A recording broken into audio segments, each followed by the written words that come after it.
أما بعد فأعوذ بالله من الشيطان الرجيم. بسم الله الرحمن الرحيم. قل للمؤمنين يغضوا من أبصارهم ويحفظوا فروجهم ذلك أزكى لهم إن الله خبير بما يصنعون.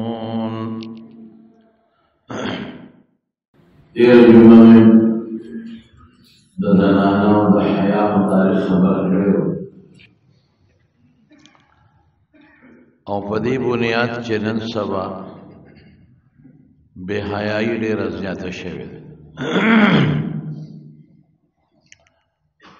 زنانه او نارینه بے حیايي نن سبا پیشن ګڼي او حیا داسې ګڼي لکه چې خلاف تهذیب کاری او د بانو کاری. بے حیايي او په آزاد جون خوشحاليږي، فخر پې کوي، بربنډتوب رواج شوی دی او چې څوک هم حیا کوي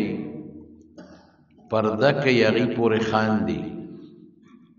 که څوک غټې جامې اچوي، برقه په سری، پړونې په سری، زنانه هغې پورې خاندي. او که کم الک حیا کوي د ښځو نه سر ښکته کوي او سترګې پټوي، هغه ته ملنډې کوي او خنداګانې کوي، ملا جي ورته وایي. او هغه جنۍ ته چې کومه پرده کوي ملاني ورته وایي. دا ټول د خدای عذاب له دعوت ورکول دي. دا د ما خبره نه ده، دا د غوره او د ناغوره خبره هم نه ده چې دا ګنې غوره دي او دا ناغوره دي.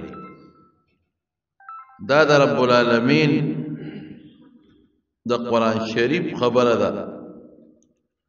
او دې کې ډېر لوی خیر دی د مسلمان،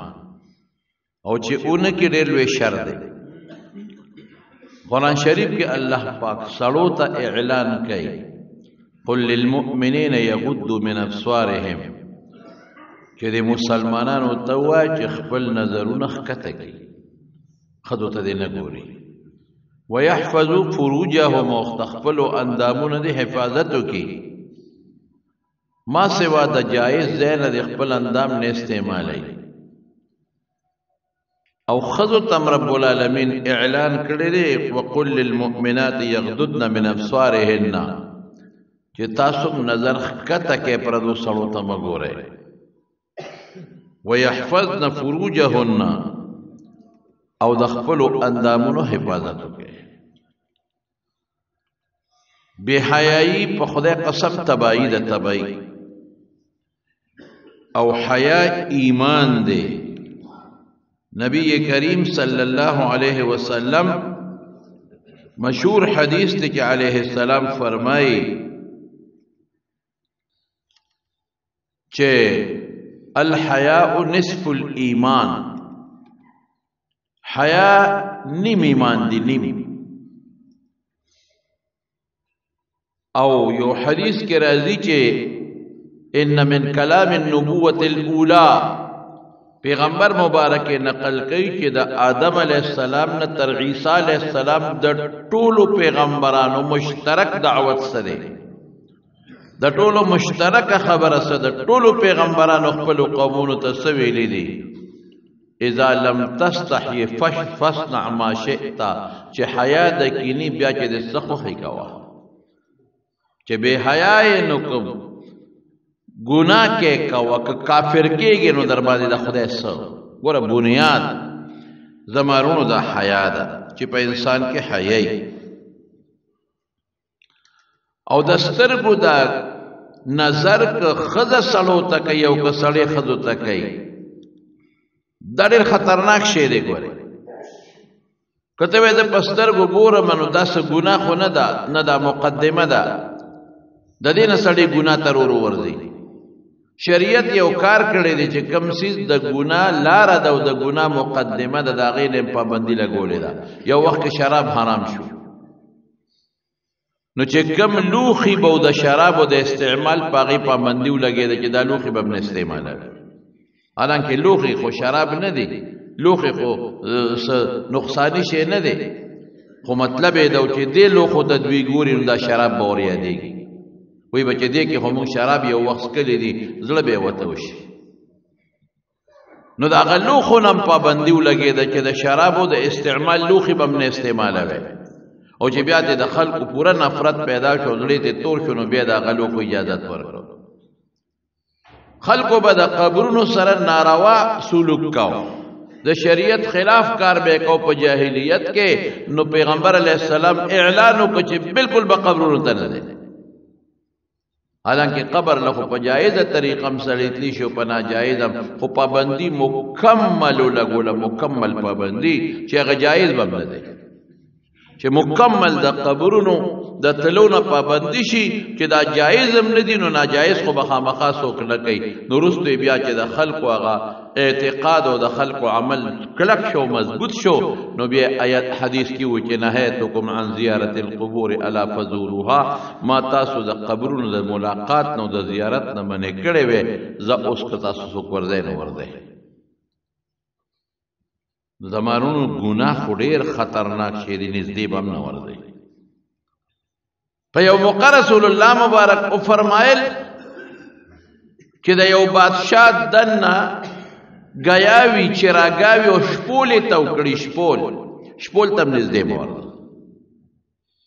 حالانکه شپول ته نږدې که ته خپله ګډه چیلی سره نو ګناه خو نه ده، خو د شپول نه بار ځای دی، لیکن شپول ته نږدې به هم نه ورځئ. ولې اسې نه چې د شپول ته ته ور نږدې شې او د شپول نه دننه دې په ګیا نظر ونه لګي، ور واونړئ، یا دا ګډه چیلی په دې شپول ور واونړي، یا په دې شپول کې چې د سورې صحیح نه کې ور دننه نه شي. د ګناه چې کومه لاره ده او کومه مقدمه ده او کوم اسباب دي، د هغې نه به هم ځان ساتئ. نو نظر د ګناه سبب دی، چې نظر کوي جنۍ ته او یا جنۍ الګ ته نظر کوي، نو دا ورو د ګناه دعوت دی. د دې وجې نه رسول الله مبارک فرمایي لعن الله الناظر والمنظور الیها، چې څوک چاته په بد نظر ګوري، که الګ دی او که جنۍ ده، او هغه انسان چې په بد نظر ورته کتی شي، ځان داسې جوړ کړي چې ما ته خلک په بد نظر باندې ګوري،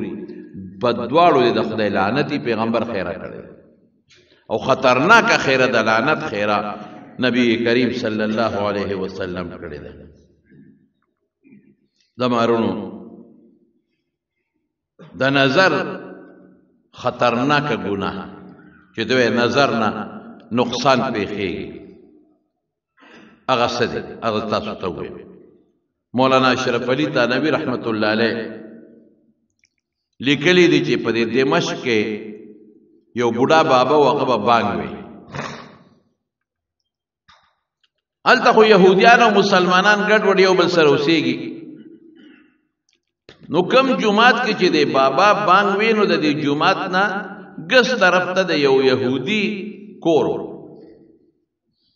نو پخوا خو لوډ سپیکر نه وي، نو خلکو به بانګ یا په اوچت ځای باندې وي، چبوتره به وه. زمونږ په دې جوماتونو کې ما ته یاد دي، تاسو ته به هم یاد دي چې د بانګ دپاره به خلکو اوچت ځای جوړ کړی و، 2-3 پوړی اوچت خلک به هغې ته ختل، نو بانګ به وي.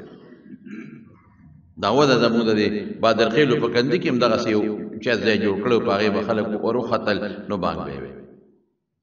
او چې داسې غټ جومات به نو هغې کې به مناره جوړه کړې وه، نو په مناره کې به بانګ ویل کېده. او زمون فقهاو لیکلي دي چې په مناره کې یو سړی بره بانګ وي په کوټګۍ کې، نو د حي علی الصلاة او حي علی الفلاح لکه د هغه کړکۍ نه مخ باره مباسي، نو خیر چې خلکو ته آواز ورسېږي. دا باباجي د مشر سړی دی او په هغه مناره کې بانګ وی، ټول عمر به بانګونه وي. چې بانګ یو ځل وي او د دې حي علی الفلاح دپاره د منارې نه داسې سر وویسته، نو چې جومات په ګاونډ کې کومه کور و، نو په هغې کې یو یهودنه جینۍ وه، په هغې یې نظر ولګېد. ګوره څونه خطرناک شو نظر. خلک وایي نظر دا دی، هغې دی، نظر یې پرې ولګېد. او چې نظر یې سینګ ولګېده په هغه جینۍ باندې، نو بس په زړه کې د هغه جینۍ سره محبت او مینه پیدا شو. حضرت نبی کریم صلی الله علیه وسلم چې را روان دی د مزدلفې نه مینا ته راځي په حجة الوداع کې نو شاته ورسره د تر زوی په اوښه باندې سور دی فضل ابن عباس او دی لږ ډولې او خشته او ښکلې نو د نبی علیہ السلام نه یو ښځه و ځوانه ښځه تپوس وکړه د یو مسئلې که مور مې حج د خیر هغه یو اوږده خبره ده د مور د حج د مسئلې تپوس یې ترې وکړه چې د ما په مور باندې حج فرض دی او مړه ده نو زه ترې حج کولی شم که نه نو د فضل ابن عباس ته حضور پاک د تره زوی د عباس زوی دی جینۍ ته کتل انسان د خامخا غیر اختیاري نظر پرېوځي بد نظر نه خو ګوري چې رسول الله مبارک داسې وکتل چې دا فضل خو د جینۍ ته ګوري جینۍ به ته وکتل نو زر یې لاس شاته کو د هغه تره د زوی مخې بل طرف ته واړه نو حضرت عباس ورته وی د تره د زوی دا مخ د بل خوا ولې واړه د الله رسوله وی ځوان او ځوانه مې ولیدله نو یریږم چې اسې نه شیطان پکې منځ کې کارونه کوي رأیت شابا و شابتن فظننت فرأیت ځوان او ځوانه فخشیت او یریدم ان یقذف الشیطان فی قلوبهما شیئا اسې نه شیطان د دواړو پړونو کې څه بل څه وروانه شي دا د پزړه کې دا غجینې مینه وروانه چي دی بیا زی او هغه سوچونه به ورپسې کوي او دا غجینې پزړه کې د الک مینه وروانه چي دا بل مسله به ختم شي زوبا خدا جینې به دی خوا توجه دومره احتیاط نو دی بابا چې لاندې وکتل نو په جینې نظر پریوته خوښ شو بانګ خلاص کنو په کلکې کې سر ورتاک اجینه تنیغ نه ګوري ولی نظر ولګید کړه چې جینه ته ګوري هغه وته خیال شو هغه ول आवाज ورک بابا جی د سکورې پردو کورونو ته ګوري شرمېږي نه بابا جی وته وی بچي یا خورې یا لوري ډېر مې خوښه شوې په دې بانک کې مې ولید نو زړه ته مې پرې وته نو زکه تا ته ګور او بابا جی خدای ته ګور ته خو مؤذن بانګي بانک خوري لوی عمل دی حضور پاک خو فرمایي دا زه درته وایم چې اوه کاله یو سړی بانګونه وای خدای به جنت ورکړي ناجینه ورته وي ته خو مؤذن بانګي نو پردو خضر ته ګوره ویډه را ځاته مې خوښ شو تا ته لګنه نه ګورم اخ بابا خدای ته ګوره پردو خضر ته ما ګوره یاره یو کار به نه کې ما سره نکاح به نه کې ګوره فورا خبره بل خواله لاول نظرو بیا خبرې شروع شوې بیا فورا نکاح به نه کې او تی بابا ځان ته وګوره ما ته وګوره زه خو استاد نو وسې نه د کړ وسې پځې نو ته شرمېږي نه چې دا خبره کې وې دا څه خبره ده چې د موستا رضا وینو پکې د بل چا څه کار چې د دوه کسو رضا وینو بیا د قاضي پکې څه ضرورت دی زه خوشاله ام ته خوشاله نو عمر ته پکې څه وای هیڅ خبره نشته دی وې ګوره بابا جی عمر مې دیم زیات ته زکه شرما او ته مسلمان او زه په بل دین په يهودیت ما وې دا څه خبره نشته زمونږ په دین کې يهوديانو سره خو نکاح جایز ده مسله مولا راوسته يهودي جنې سره یا عیسائی جنې سره خو نکاح جایز ده او جنې وته سوی او ته وای وستا په دین کې خو يهودانو سره نکاح جایز ده او زما ضمیر مال اجازه نه راکړي چې زه بغیر د يهودي نه بل چاته په نکاح شم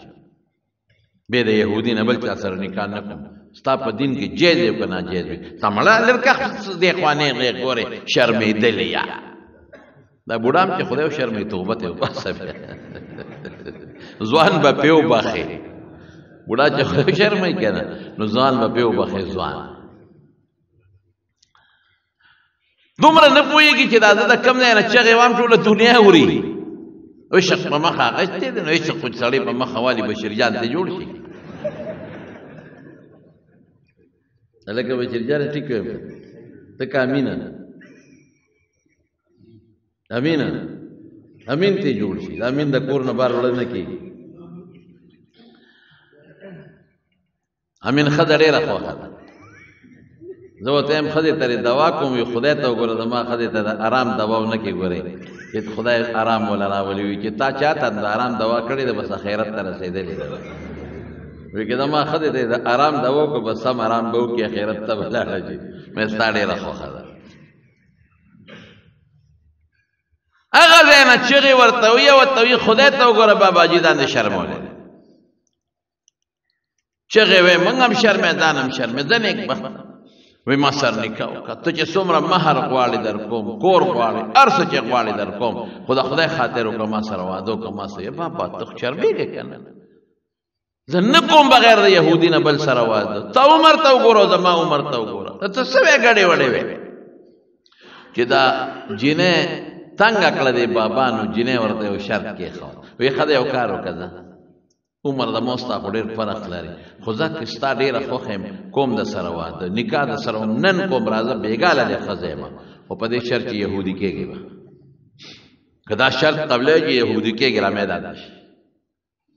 د جینۍ دا خیال و چې دا دې شرط مې ولګو چې ده خو اویا اوتیاو کالو نه وړېدلی دی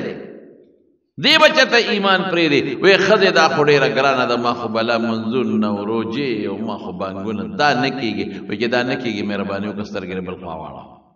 اخوا ده خیر دی ورته بیا ټینګ شو وی ګوره ما درته یوه خبره کړې ده که یهودي کېږي راځه ګنې د یهودي نه بغیر وی دې نه بغیر بل شرط نشته وی نه وی که یهودي شم بیا را سره نکاح کې وی اوس راځه وی ښه د یهودي شم درغله ګوره د سترګو ګناه ته ګوره ویزه ایمان می پریخو یهودی شم درالم خو چې دا خبره وکړه او ښه د خوشحالۍ نه را روانو چې پیغله جینۍ مې په نصیب کېږي نو په هغه منارې په هغه پوړی کې خپه وښویده غرض لاندې راغې دا سټې ولګېد مات شو خدای مردار کړ مرګ پې مقرر وکړ مرګ نو که دا یهودي شوی نه وي او د بانګ نه پسته ساوتې ورو نیغ به جنت ته یاره واقعي رسول الله مبارک فرمایي وی ډېر کله ته د یو انسان او د جنت په منځ کې به یو لیش مزلي اخر کې به د داسې کار وشي چې د جنت په ځای به دوزخ ته لاړ شي سوچ وکړئ د خدای نه ویریږئ ګورئ په دې مه غاوېره کېږه چې زه نفلونه کوم په دې مه غاوېره کېږه چې زه روجې نیسم په دې مه غاوېره کېږه چې زه ذکرونه کوم په دې مه غاوېره کېږه چې زه درسونه کوم د خدای یره کوه اخر وخت کې در نه د ایمان پرواز ونه کړي دا د نوانو لذي بیا به څه کوې او ډېر کله ته به یو سړی و چې د هغه د دوزخ په منځ کې به یو لیش مزلي او داسې کار به ترې صادر شي چې د دوزخ په ځای به جنت ته لاړ شي لکه یو صحابي راغی په یو جنګ کې او رسول الله مبارک باندې ایمان راوړو او نیغ لاړ شهید شو حضور پاک وفرمایل آها عمل قلیلا بلکې لم یعمل قط فی روایت اړو څه عمل یې کړی نه دی او د خدای په نیغ لاړ جنت ته پورې وته انما الاعتبار للخواتیم خاتمه له اعتبار دی رونو د قسم په خدای یریږم زم خدای خاتمم برباد نشي خلک ډېر ډاډه شوی دي خلک ډېر آزاد شوی دي خلک دومره او دا کشر کول دا نوجوانان په خدای قسم یریږم دومره ډاډه دي دومره چې د حد نه وته نه څوک ایمان پیژني نه څوک جومات په احترام پوهېږي نه د ګیرې په احترام پوهېږي نه د مشر احترام شته نه د پلار احترام شته نه د پردې خیال شته نه د عزت خیال شته یو داسې ازادي شروع شوې ده چې د حد نه وتې زه وایم دې وخت کې ته شیطان دونه په مخه غشتی چې لغړې دنه جوړ کړی دی او لغړې دنه جوړه کړې ده نو د ځنکدن وخت کې کې ته یو دوه درې ټکي ووې که نه نو د ایمان نه بیا خلاص کړی اوس شیطان پتا سور دې پرېږدي دی نه کله مولیانو پسې کنځل کې کله تبلیغیانو پسې کنځل کې کله تسبو پسې بدرت وې کله جمعات پسې کله د مدرسې دشمنی کې کله د پردې پسې بدې وې شیطان در باندې پاسه سور دې در کې درنه نه وته دي نو که ځان ود کدن وخت کې درته وایي چې مړه دا بوت خو ډېر په حق او دا خو شری د اندوانو دا دین خو سیو او دوه درې دلیل درته وایي نو اسې نه چې د مرګ وخت کې د ایمان نه خلاص نه کړي په خدای قسم یریږم زه مار ته قسم وخوړه یریږم چې دا شیطان خو ډېر خطرناک شی دی په موږ سور د اخر وخت کې تباہ او برباد دی هر وخت د خدای نه یره کوي د خدای دشمنی مه کوي هر وخت په دې سوچ کې چې خدای ګورې زما حفاظت به ته کې خدای زما به ساتې ته دا د نظر خطرناک جوړ نظر ډېر خطرناک شی د نظر دومره جرم دی چې د حد نه وته نبی کریم صلی اللہ علیہ وسلم فرمائی حدیث تا رسول اللہ صلی اللہ علیہ وسلم حدیث سرطوئے دا عبداللہ ابن مسعود رضی اللہ عنہ حدیث تے او ترغیب و ترہیب کے منذری لکلے لخوا ناشنا حدیث تے عبداللہ ابن مسعود رضی اللہ عنہ فرمائی کہ رسول اللہ مبارک فرمائی لے اور رسول اللہ مبارک فرمائی کہ اللہ فرمائی لے عبداللہ ابن مسعود دا حضور پاک نے نقل کئی اور حضور پاک دا رب العالمین نے نقل کئی اور رب العالمین سے فرمائی قال اللہ تبارک و تعالی النظرۃ سهم مسموم من سهام ابلیس دا نظر نہ دے خطرناک نظر دا شیطان غش دے دا شیطان غش خو زہریلا غش دے یو سړی چې په غشي ولګي او زهریله غشي وي پخوا به د غشو لا د سر لا د زهر او اوبه ورکړې وي او تورې له به د زهر او اوبه ورکړې وي او نیزې له به د زهر او اوبه ورکړې وي او په کومه چاړه چې به سړی واو هغې له به د زهر او اوبه ورکړې وي نو چې انسان به پې ولګېده نو زخم به نه جوړېده هغه زهر به وجود ته لاړه نو ډیرو خلکو به غشو له زهر اوبه ورکړی وي چې سړی به پې وویشته که غشې به دې وویسته خو هغه زهر خطرناک زهر به په وجود کې پاتې شو نو رسول الله مبارک فرمایي دا خراب نظر دا د شیطان زهریله غشې دی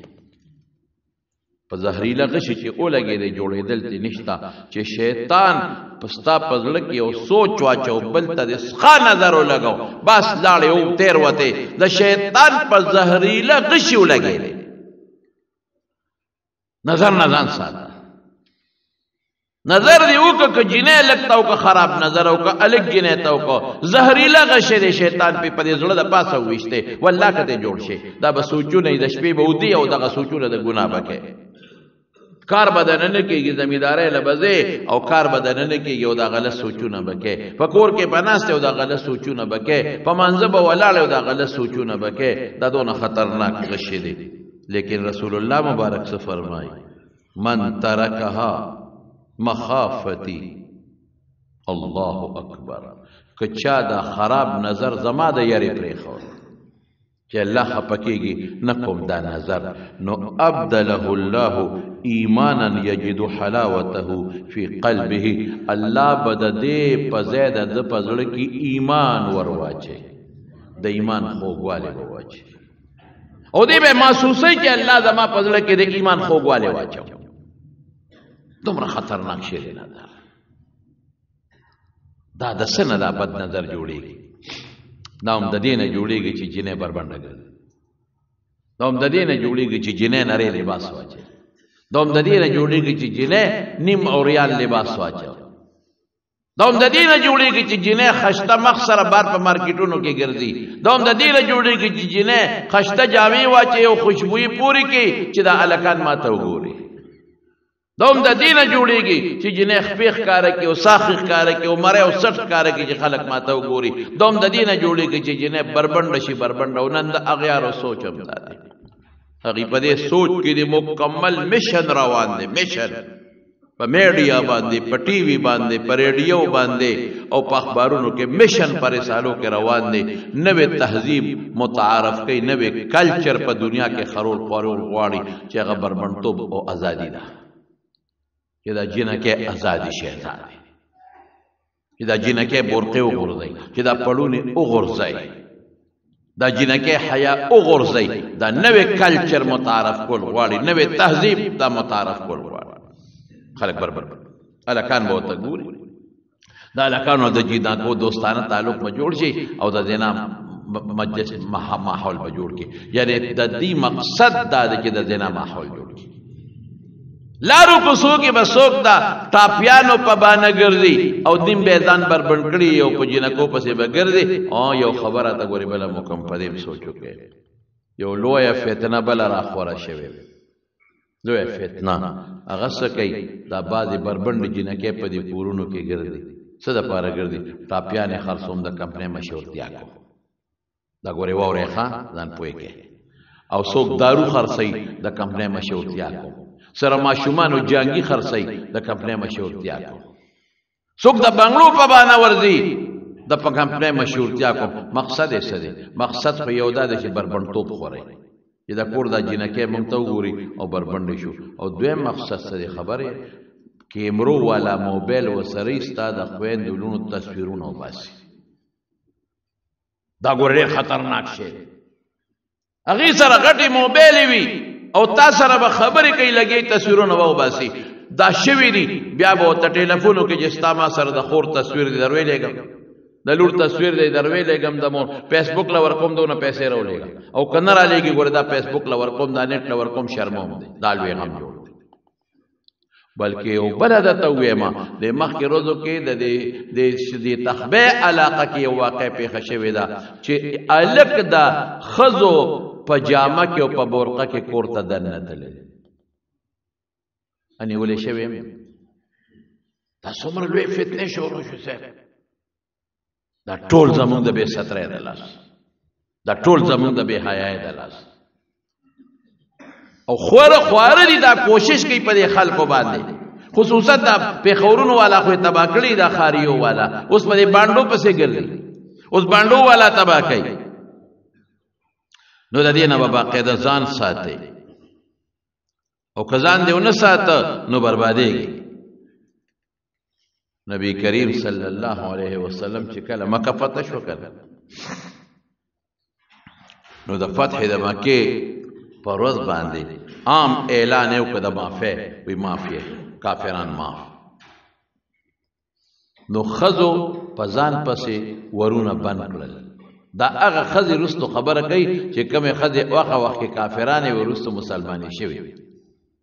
وی چې مونږ خبر هو چې مسلمانان روان دي په مکه حمله کوي وی ما مونږ وی چې نن به زموږ عزتونه لوټ شي لوټ تباہ شي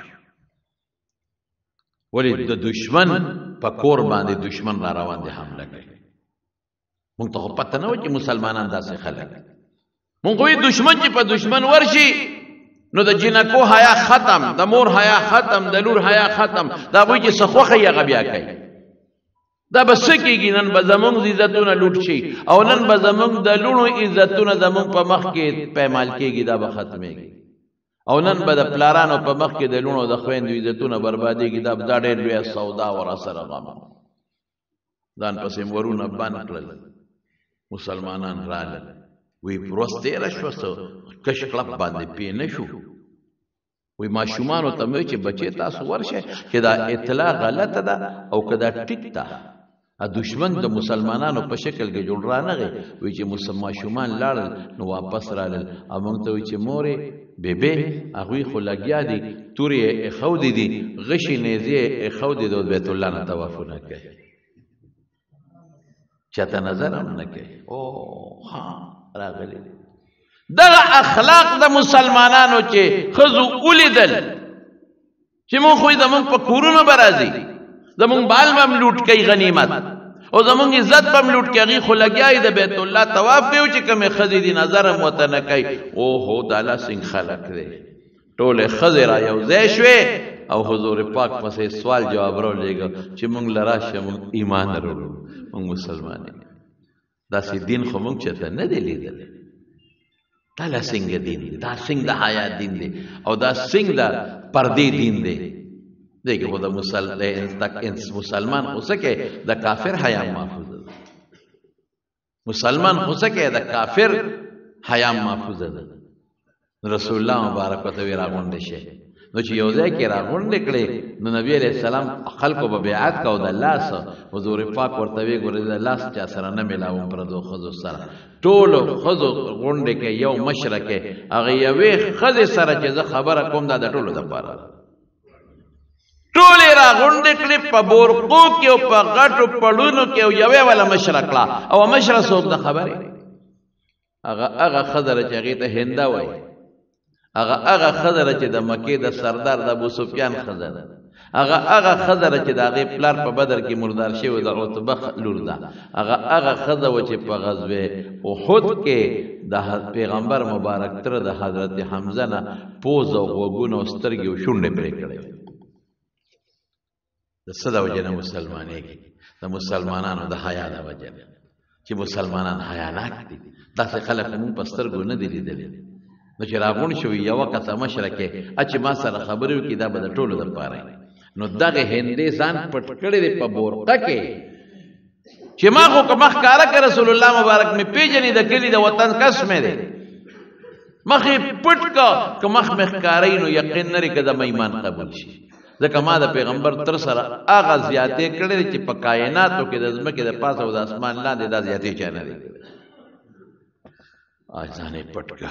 رسول الله مبارک یو مشره کې وي دا مشره وی دې مشره بورقه چولې ځان یې پټ کړی وي او وی در باندې یو څو شرطونه لګو وایه لومبې شرط دا چې لا تو شرک نه شرک به نه کوې بوتانو عبادت به نه کوې دا خو مرکزي خبره ده وی دا شرط منظور بس مونږ د بوتانو ډېر عبادتونه وکړل د باطلو خدایانو مونږ له څه ګټه راکړه چې لا نوره ګټه به راکړي دا شرط منظور وی ښه دویم شرط دا دی ګوره غوږو ته اوس کېده لا تقتلن اولادکن بچي به نه وجنئ لوڼه به نه وجنئ دی به لوڼه جمدی ښخولی دا شرط منظور بلکې څه وایي ورته ناشنا خبره کوي وایي مونږ بچي نه وجنو ښه مونږ ماشومان لوی کړل تا راله په جنګونو کې مړه کړل حضور پاک وایي دا لا څنګه ښه ده اوم ایمان راوړي بیعت کوي عمرت جواب را کوي خو پېژني نه ځان یې پټ کړی دی بیا ورته څه وایي وی لا تزنین زناکاری به نه کوې ګوره دا زبردست شرط بدعملي بانه زنا به نه کوې زنا د اندام ده او مقدمات ټول پکې راغلي د سترګو زنا د ژبې زنا د غوږ زنا دا به نه کوې او ته څه وایي وی دا شرطونه مه لګوه ښه مونږ د شریفانانو قوم سره تعلق لرو ستا قوم یو د شریف قوم لور خور زنا نه کوي حضور پاک وی دا څنګه ښځه ده هم بیعت کوي عمره رټ جواب را کوي بیا ورته حضور پاک وی چې لا تسرق غلا به نه کوي ښځو کې د غلا دا رواج شته که اکثر د خاوند نه شي پټ کي دا پټې پټول مټول کوي یو بل لی وړي اکثر پټ کی په تعویذګرو پسې ګرځي تورې چرګې پې والي هغې تعویذونه کوي دا غلا پکې شته دا ماده تا ته نه وایي چې حج د دې عمرې له ای سړیه ورې دې کور کې هر قسمه حالت راغلی لیکن موږ یو بل به بخو ښه ورته وایي ما مه بخه ما تا نه څه نه دي پټ کړی خو درې نه بخه امینه داسې ده که نه ده او ته حج روان یې خو ګور یو بل به بخو داسې هوښیاره ده زبردست دام دی د ښځو که یو بل بخو څه ما د نه څه پټ کړي دي خو زما ټول جیب دې والې دی که او غنم دې پټ خرڅ کړي جوار دې پټ خرڅ کړي دي ګوړه دې پټه خرڅه کړې ده او پیسې دې رانه غونډې والې دي ښځو کې دا صفت نه خیر دې خفه کېږي اما داسې لکه ګزاره ورسره تاسو هم کوئ داسې په معمولي چکېت به ګوړه ولا غاښونه مه ماتوئ بهر کې بیا بعضې وخت کې قیمتي جوړې ته ضرورت د غریبې راشي یا چې د خپلوانو کې وادي او د جامونو مونږ وله نالو خاوندان ولا کم ځای دي نو هغه غریبه دغه د اغلا غلطۍ کوي نو بس هغې باندې ځان لا بیا سجا جوړه موړوالي نه خپل سیسټم پې وباسي دا کم ځای به دا مې رور راوړی وه خدای ته وګوره رور ته ګوره جامو ته ګوره دا مې پلار راله راوړی وه پلار ته ګوره چوری وله راوړي پلار او ورور وله په کال کې یو دل چوري راوړي دغه حق دی نور څه وله نه راوړي خبره مې دې پورې کوله چې رسول الله صلی الله علیه وسلم ورته څه وایي وایي غلا به نه کوې نو دې خو ځان پټ کړی او خو دې وخت کې د خبره یېره شوه د خولې نه خبره ووته وی زما خاوند د ابو سفیان لږ بخیل دی نو که زه د هغه نه څه شی پټوم او هم د هغه په بچو یې خورم بار نه نو دا هم غلا ده چې رسول الله مبارک واورېدل چې زما خاوند د ابو سفیان وایي دا خو د ابو سفیان ښځه ده دا خو د عتبه لور ده وی انت هند بنت عتبه ته هنده د عتبه لورې څه بس دا پره پیدا شو وجود را پیدا شو پښتانه وی د خپو نه مې ځمکه او تختې وی ما خو ځان پټ کړی دا خو مې د خاوند نوم د خولې نه ووت دا خو زه حضور پاک اوج پېژندم وی یو زه د عتبه لورې خو ما هغه ظلم کړی چې په کائناتو کې دا ظلم انسان نه دی کړی ما ستا مبارک تر سره ډېر زیاتې کړی نو ما ځان پټ که ځکه دې کې وبخلی شم وی نه نه خبره خلاصه دا شرطونه منې ټول منو زه الاسلام یهدم ما کان قبله چې سړی مسلمان کې د اسلام نه مخکې چې څه ګناهونه ټول معاف کفر هم درته معاف چې سم کړي دی هغه هم درته معاف او زما تره چې م لکه په ټوکیا چې غوښه ټوکړې ټوکړې کې او هغه هم ټوکړې کړی دی سینې وله شلولې وی دی هندې ښه سینه او د حضرت حمزه نه اینه راسته او په هغې یې چکونه لګولي او زړه یې ترې راوستی او په هغې یې چکونه لګولي دا هر څه درته معاف خو دا شرط به منې چې زنا به نه کوې دا شرط به منې غلا به نه کوې دا شرط به منې د مکې خلک چې دا غونډ په یک دم مسلمانان شو دا وجه دغه ده د مسلمانانو پردې ولیده اخلاق یې ولیدل د مسلمانانو حیا ولیدل حیا کې کمال نن سبا سیبا چې ښه ورته پته چې دا هلک د اسم نه دی او د کار نه دی خو لږ څټوکې مټوکې یې وي او پوډر موډر مږي او داسې آزاد طبیعت او آزاد خیال لري نو جنکۍ ورسره نکاح کوي او که یو هلک نیکي دیندار او ګیرې وي او د قرآن حافظ یې و د سره نکاح کوم دی شیخ کوړي سره دا شوي دا ته حقیقت وي یو جنۍ یو هلک له وغوښتله نوم درته نالم یو جنۍ یو هلک له وغوښتله او هغه جنۍ څه وې مور ورته وی ډېر نیک حافظ قرآن او حافظ قرآن او ښایسته ښکلې نوجوان او ښکلې ګیره او د ښه خاندان جنۍ ته یې وی ډېره ښه رشته راغله دا به شیخ کوړي سره نکاح کوم وای خدایا ګیرې ته یې څونه ظالم یې سپک وکتل څومره سپک دې وکتل بل ځای واده شو خاوند اوس مړ شوی دی زامن یې چې وشو هغه لوپران دي هغه ښځه نن په پردي کورونو کې خدمتونه کوي پردي لوښي اینځي پردی جامې وینځي او پردي ځایونه جارو کوي او هغه خپل بچي ورپسې راپاسې او ډبوي او هغې شیخ کوړي ده چې د قرآن حافظ و خدای عالمه ښځه ورکړنې په کور کې د قرآن شریف درس چلېږي نو زموږ ښځې هم داسې غواړي او هلکان څه غواړي هلکانو ته چې وایي چې دا ډېره دینداره ده او دا عالمه ده او دا پردهداره ده نه یاره زه ورپسې څه مونځ خو نه کوم امامتۍ له خو یې نه راولم چې ما له بیا امامتي راکوي ما له داسې ښځه وګوره چې یو پرس یو طرف ته اچولي او بل یې بل ته اچولي او هغه د اوږدو څوکو کېړی اچولي چې په لاره ځي چې ټقار یې د تورنګو د یو سر نه بل ځای اورېدلی کېږي آزاد طبیعت ښځه او آزاد خیاله ښځه فیشن دی خفه کېږئ ما بس دا ته پیغمبر د احکاماتو نه خلاف خبرې روان نو سبا څه جوړ شي سبا بیا جګړې جوړې شي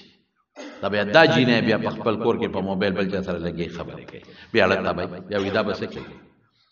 په خدای قسم بیا مونږ له دا مسایل لا روان دي دا اوسني خبره نه را مونږ له مسایل لا روان دي لکان ورکړه کوړه دنه جینۍ نه صبرېږي هغه خو د شلو سره په موبایل خبرې کړي دي آزاد خیاله ښځه ده ښځه هغه ښځه ده چې صرف د خپل خاوند ښځه بس الحمدلله زمونږ د زړو پښتنو ښځې زمونږ د زړو پښتنو ښځې صرف د خپل خاوند ښځه دا د خدای فضل حیا زبردست شی دی او زما وروڼو ما تاسو ته مخکې یو خبره کړې رسول الله صلی الله علیه وسلم فرمایي چې ما ته خدای پاک عذابونه وښول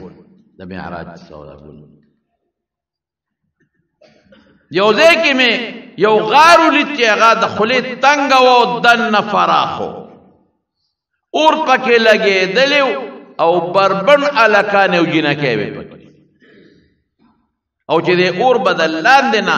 غړمب وکړه نو دا بربن هلکان جینکۍ به د سر نه رالې ما وې تې لاندې را پروزي خو اور به بیا ښکته شو دوی به ویښله لاړل ما وی دا لغړه لکان او جینکۍ دا څه دي جبریل ته مې وویل میکایل ته علیهم السلام وی ما ته وی دا ستا د امت ښه هغه هلکان او جینکۍ دي چې زناکار دي دنیا کې بې حیایي خوښه او زناکار دی سزا دی د قبر عذاب دی د قبر عذاب په دې اور کې به سوځېږي خدای دې زمونږ بچي د دې نه په حفظ و امان کې وساتي او بل دا دی بعضې خلک دا وایي او رسول الله مبارک فرمایي چې کم انسان کمه جنۍ او کمه ښځه دا وایي دا په بد نظر چاته ګوري هلک جنۍ ته او جنۍ هلک ته د قیامت پر ورځ به وله په سترګو کې خدای ویلې شوې تانبه ور واچوي ویلې شوې تامبه دا څومره خطرناکه سزا ده دا ټول د بې حیا د لاسه دا قصې پسې شروع دي او نبی کریم صلی الله علیه وسلم حدیث مبارک کې د حضور پاک په ابو داود شریف کې ده وی چې پلاره باندې ښځې رواني پلاره او سړیم رواني نو سړی به د غاړې په لارې په یو طرف ځي او ښځه به د لارې په بل طرف ځي دا به په یو لاره به نه ځي چې دا په ښي طرف روانه رته او په ګس طرف ځي که دا په ګس طرف روانه او ته په ښي طرف ځي مخې له به ښځې له نه راځي چې دا په کومه لار را روانه ته په هغې نه راځي په دې بل طرف او رسول الله صلی الله علیه وسلم پسې به ښځو په مسجد نبوي کې شاته منځ کاوه سړی به مخکې او ښځې به شاته وي نو سړو ته به څه وي چې سلام به وګرځوي نه به پاسې په خپل ځای به کښېني او ښځو ته به اډر و چې تاسو فوراً خپلو کورونو ته ځئ ښځو ته به وي صبر وکړئ دا پاسې ما چې ښځې خپلو کورونو ته ورسېږي د هغې نه بس په تاسو له جومات نه وځي څومره پاکه وخت او څومره پاکه زمانه وه او څومره پاکه پیړۍ د صحابه او صحابیات دي لیکن پیغمبر مبارک څونه ورسره احتیاط کوي او سیبا نبی کریم صلی الله خلک کوئی مړ داسې دي په کور کې به هم ګورې پرده کې پرده څه معنا سر به پټی سټ به پټی مری به پټی یعنی د رحمت فرشتې به نه راځي بلکل به نه راځي ابراهیم علیه السلام چې کله اور ته غورځو او داسې اور یې بل که چې مرغۍ پې د پاسه پر نه شوایي دومره تیز اور نو هغې دا سوچ ونه که چې دومره مونږ غټ اور بل کو د ابراهیم علیه السلام به ور غورځو څنګه چې اور یې بل که نو وي دې اوس ور وغورځوي خدای دې به څنګه ور غورځوي هغې ته خو مونږ ور نږدې کېدی نه چې څنګه یې ور غورځوي نو شیطان د انسان په شکل راغی نو هغه ورته چل وښو چې یو ټال جوړ کړي او دی په هغه ټال د پاسه سور کړي او ټال له به ښه مضبوطه دیکه ورکړي چې دا ټال د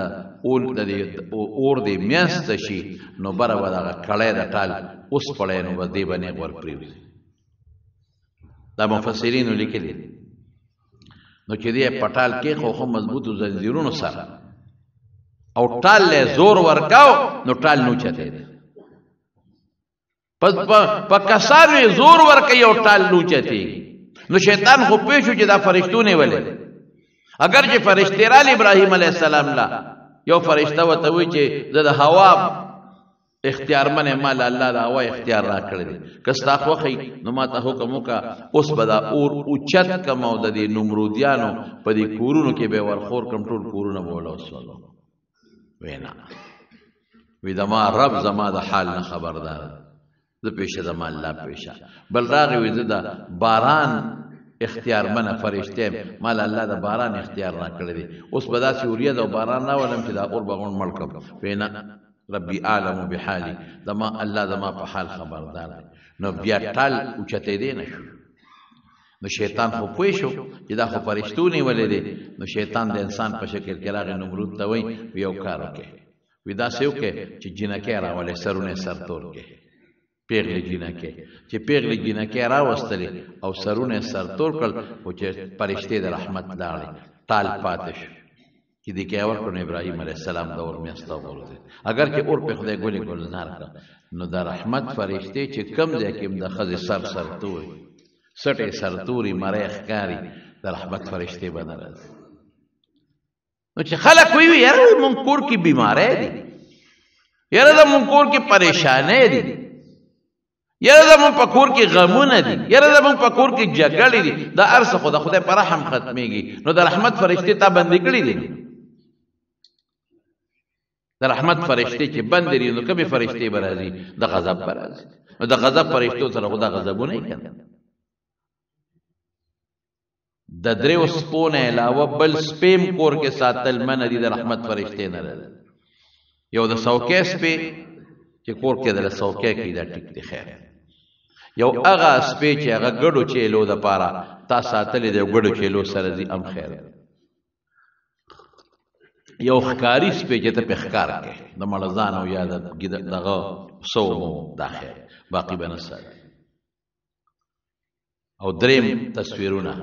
بعضې خلکو په کورونو کې تصویرونه، هلته یې د پلار ځنکدن دی، هلته په کور کې تصویر لګېدلی دی، نو چې ځنکدن وي نو فرشتې خو د رحمت نه راځي، نو کومې فرشتې به دې څه وباسي دغه ځای.